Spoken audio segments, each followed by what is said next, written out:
नमस्कार, मैं हूं रविश कुमार और आप देख रहे हैं वह शो जिसे देखकर सत्ता गलियारों में बेचैनी बढ़ जाती है और गोदी मीडिया के चैनलों की रातों की नींद उड़ जाती है। जिस शो के नाम से ही बीजेपी आईटी सेल में खलबली मच जाती है और ट्रोल आर्मी की उंगलियां कीबोर्ड पर नाचने लगती हैं। आज का सवाल बड़ा है और डरावना भी। सवाल यह है कि क्या मोदी जी को अब सच में इस्तीफा देना पड़ेगा? क्या चंद्रबाबू नायडू ने वह चाल चल दी है जिससे दिल्ली का किला दरकने लगा है? और अगर ऐसा हुआ तो देश का अगला प्रधानमंत्री कौन होगा? यह कहानी राजनीति की ऐसी शतरंज है जिसमें हर मोहरा अपनी चाल से पूरे खेल का रुख बदल सकता है। लेकिन दोस्तों, आगे बढ़ने से पहले आपसे एक छोटी सी गुजारिश है।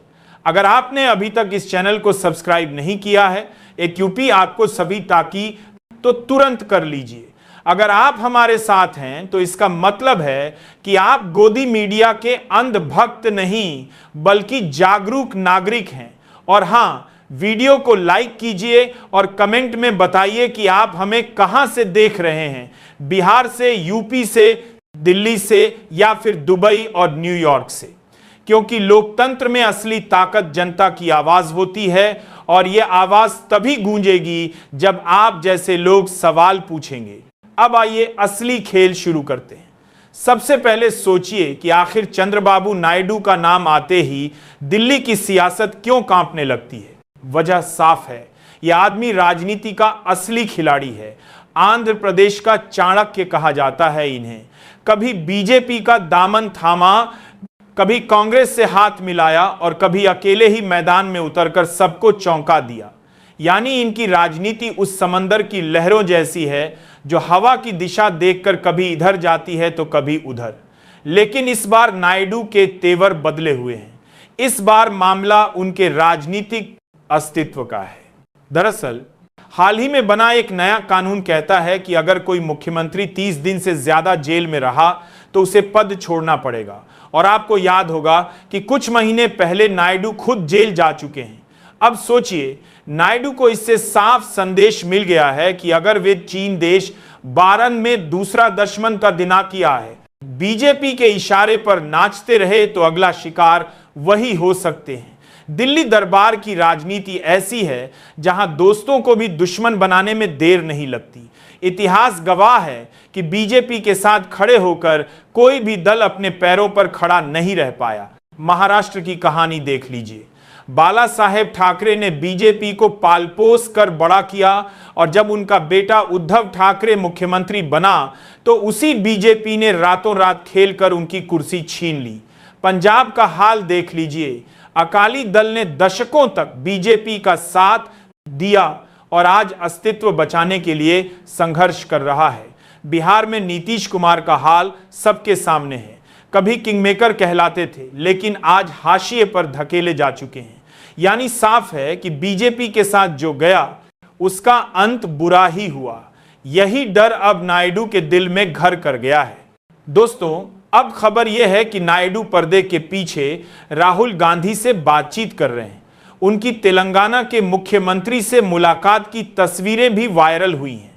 कल तक जो मोदी जी के साथ मंच पर बैठकर ताली बजाते थे, वही आज मोदी जी की गद्दी हिलाने की तैयारी में लगे हैं। उधर बीजेपी भी खामोश नहीं बैठी। राजनाथ सिंह नायडू के दुश्मन नंबर 1 जगन मोहन रेड्डी से संपर्क साध रहे हैं ताकि अगर नायडू हाथ से निकल जाएं तो जगन को पकड़कर समीकरण बचाया जा सके। लेकिन राजनीति कोई साधारण खेल नहीं है, यह शतरंज है। यहां अगर एक चाल गलत हुई तो पूरी बाजी पलट सकती है। नायडू समझ चुके हैं कि दिल्ली में उनका इस्तेमाल सिर्फ मोहरे की तरह हो रहा है। वे अब प्यादा नहीं बनना चाहते, वे राजा बनना चाहते हैं।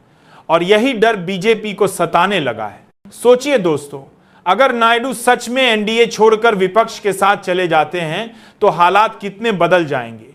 इंडिया गठबंधन पहले से ही पीएम उम्मीदवार की तलाश में है। राहुल गांधी, ममता बनर्जी, नीतीश कुमार, तेजस्वी यादव, सबके नाम चर्चा में हैं। लेकिन अगर नायडू इस मंच पर आते हैं तो शायद सभी दल उन्हें स्वीकार कर लें। एक दक्षिण भारतीय नेता अगर पीएम उम्मीदवार बनता है तो उत्तर और दक्षिण का संतुलन भी बनेगा और बीजेपी के लिए यह किसी बुरे सपने से कम नहीं होगा। याद रखिए, राजनीति का खेल ऐसा है कि कल तक जो दुश्मन था वह आज दोस्त बन सकता है और कल का दोस्त आज का दुश्मन। यही भारतीय राजनीति की खूबी भी है और खामी भी, और इस खेल में नायडू माहिर हैं। उन्होंने अपनी जिंदगी की राजनीति इसी पर टिकाई है। अब जरा सोचिए, बीजेपी के भीतर इस वक्त कैसी खलबली मची होगी। नितिन गडकरी का हालिया बयान याद कीजिए, संगठन व्यक्ति से बड़ा होता है। यह बयान सीधे सीधे मोदी जी की तरफ इशारा करता है। संघ भी यही सोचता है, लेकिन पिछले 11 सालों में मोदी जी ने संगठन को दिनने के लिए दो संबंधी संगठन को दस्तर सोचता है या भी दस्तर से बात करके छोटा और अपने नाम को बड़ा कर दिया। अब हर जगह सिर्फ एक ही नाम गूंजता है, मोदी मोदी मोदी। चुनावी पोस्टर हो, सरकारी योजना हो या फिर होर्डिंग, सब पर बस मोदी जी। ये वन मैन शो अब बीजेपी के गले की हड्डी बन गया है।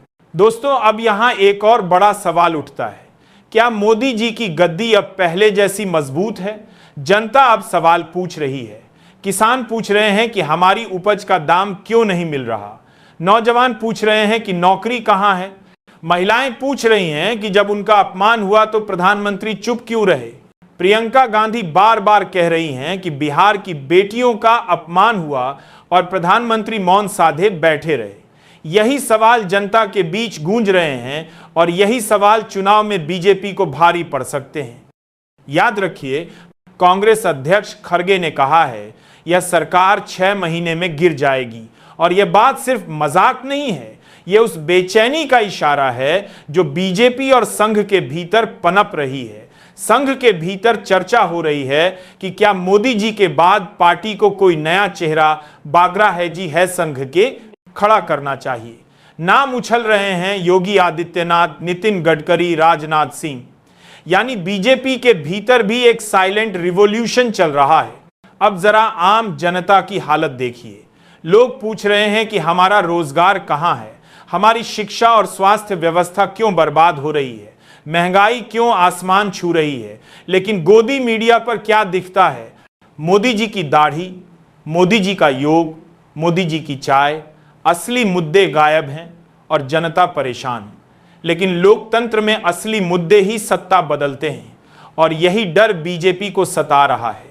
कल्पना कीजिए, 2025 के चुनावी मंच पर एक तरफ मोदी जी खड़े हों और दूसरी तरफ नायडू।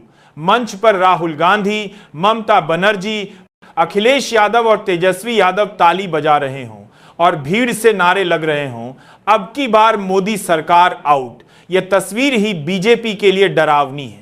लेकिन राजनीति का सच यही है, सत्ता स्थायी नहीं होती। चाहे कितना भी बड़ा नेता क्यों न हो, जनता का भरोसा टूटने के बाद उसका अंत तय है। आज मोदी जी पर सवाल उठ रहे हैं, कल नायडू पर भी उठ सकते हैं। यही लोकतंत्र है, यही राजनीति है और यही जनता की ताकत है। तो दोस्तों, अब सवाल आपसे है, क्या मोदी जी का ताज अब गिरने वाला है?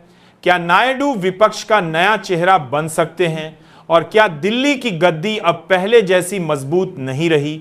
आपका जवाब कमेंट में जरूर पढ़ूंगा। जय हिंद।